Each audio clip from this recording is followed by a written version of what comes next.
Welcome back to Steve Robb Reviews. Today's review is going to be all about wiring. When you're soldering a connector or you're crimping a connector on, how do you prevent the corrosion? I'm going to show you a couple of tips that I do, and maybe you could incorporate these into your own practices, but this is what I do. And we're first going to start off with the materials over here on the bench. I'm going to give you a quick overview, and we're going to have a little bit of fun from last week's video. There's a lot of people that didn't quite notice something, and I'm going to point it out today. But let's go over to the bench and let's start off with how do you prevent corrosion, especially on wiring that's subjected to, say, if you live in the salt belt, you know, under a vehicle or under a trailer. And well, I'm going to show you what I do, and maybe this could help you out in the future because it sure has helped me. Let's go over to the bench. Let's take a look. Okay, so let's just start off right here. This is a product that I used in the past many times. I still have some left over. I don't use it much anymore, this dielectric grease. I'm using this now. It's a far superior product at half the price. And I'm going to solder this wire. And I've got a little tub of that dielectric grease back here. And this is my stand. You've seen that in last week's video of the holding my butane torch. And I've got some solder in here. And that's going to be comical. So the shrink wrap here, I got some shrink wrap. And I bought a new box of shrink wrap. And it's 750 pieces. And I'll put in here how much I paid for that, because a lot of people want to know the prices all the time. So, I mean, I'll put that in there right there. Okay, so these are just some of the connectors I'm going to talk about. And I'm going to talk about this wire right here, which is corrosion wire. And we're going to talk about this. This is from last week's video. And we're going to go over to the soldering torch, the butane one.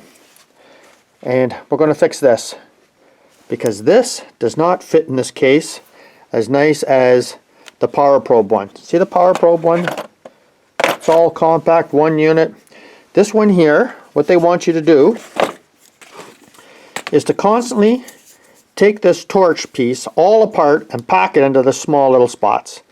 And I don't want to do that. So what I'm going to do is I'm going to cut this out. So this will actually fit in here so I could transport it. Because what's the sense of having this little cup thing that just sits there all the time, has no purpose? At least here you can see where it's used to protect, right? So we're going to use this torch today, and we're going to use this solder. And we're going to have a little bit of fun, you know, from last week's video. And if you haven't seen last week's video, I'll put a link down below and at the end of this video for it. Because well, a lot of people didn't quite catch into what was going on. So let's clear some of this off first, and let's solder this wire, and then I'm going to explain to you what I do when I'm using heat shrink with a soldered wire and using these products right here. Okay, so just like last week's video, let's solder this wire.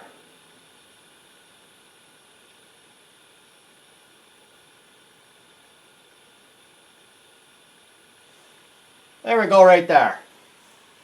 Now let's take a look at last week's soldering job. Okay, in last week's video, I did the first part soldering with this solder that came in the kit. And yeah, that's where it's going to go. This is my regular solder, my go-to solder. So if we just take a look here, you could see how this soldered up real nice, real fast, completely from end to end. And this here just sat in the middle like a blob. So I switched solder when I did this one. And it's flawless. It came out nice, right?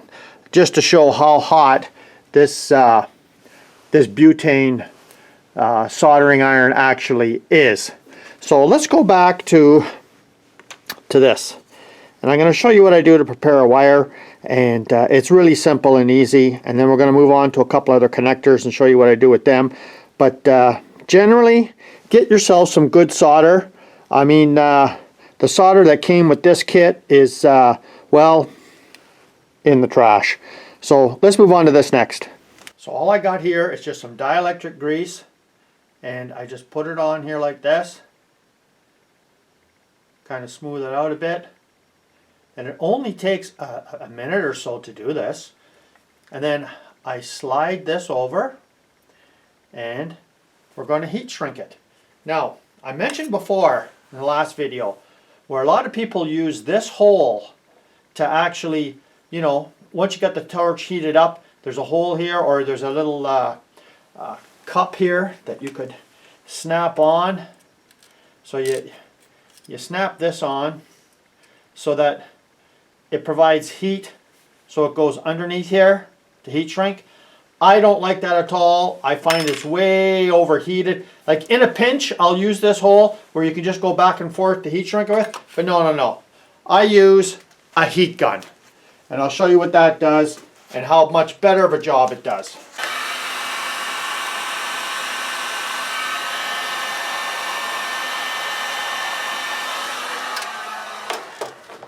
And right at the end here, you can see where it squeezed some of that out.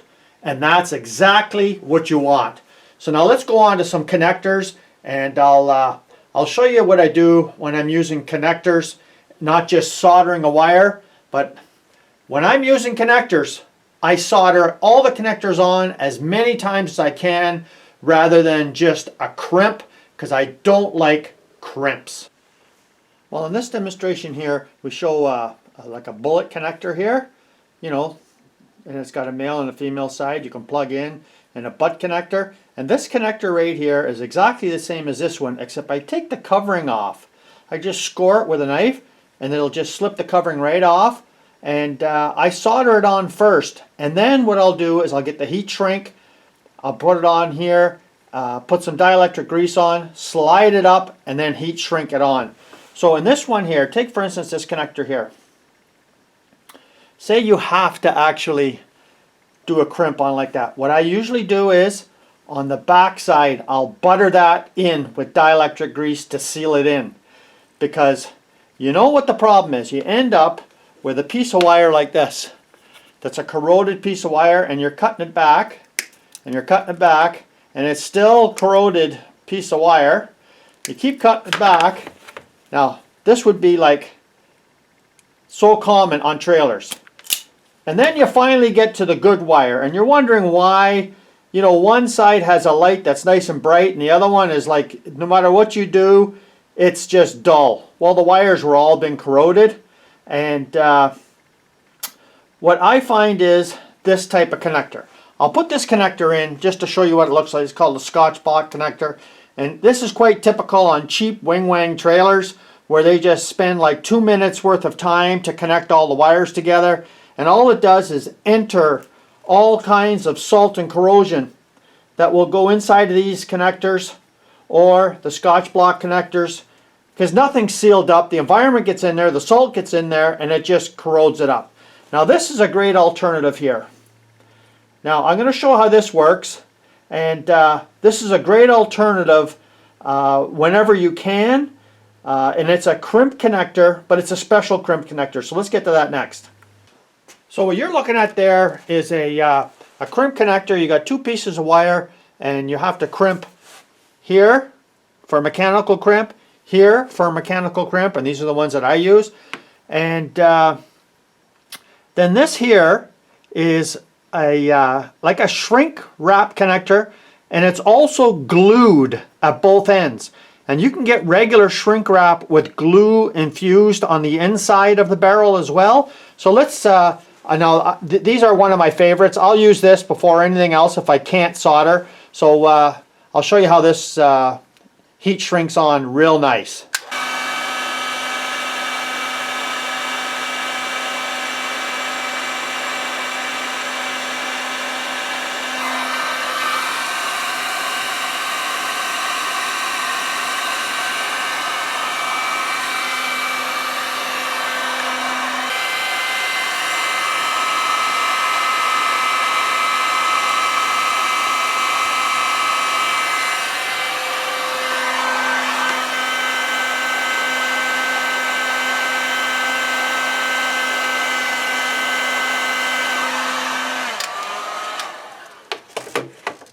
And that's it right there. And it melts it right to the wire nice, and that is a nice sealed connector. Just thought I'd show you a close-up view of the this heat shrink with the glue inside.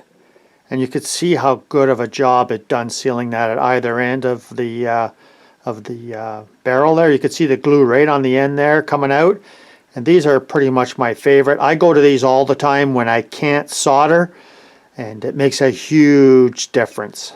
Now back to my two butane torches. This one here, nice and compact, nicely organized. This one here, yeah, all I did is get an X-Acto knife and cut it out so this torch can actually sit in there when I want to transport it.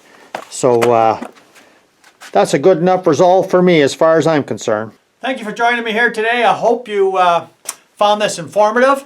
All the items that I've shown here you could find anywhere else. I mostly shop on Amazon. I don't put Amazon links in because you never know how long they're going to be. Plus, you've got one country's Amazon link compared to another country's Amazon link. I think everybody could find these products if they just search a little bit.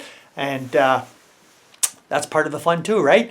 So come back again next week, and hopefully you'll see something a little bit different than maybe somewhere else.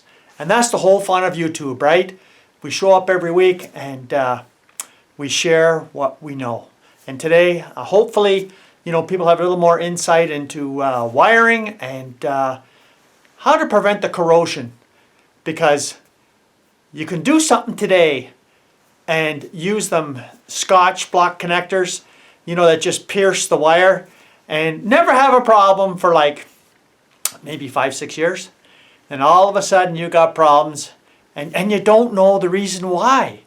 And well, corrosion, right? Come back again next week, eh? Cheers.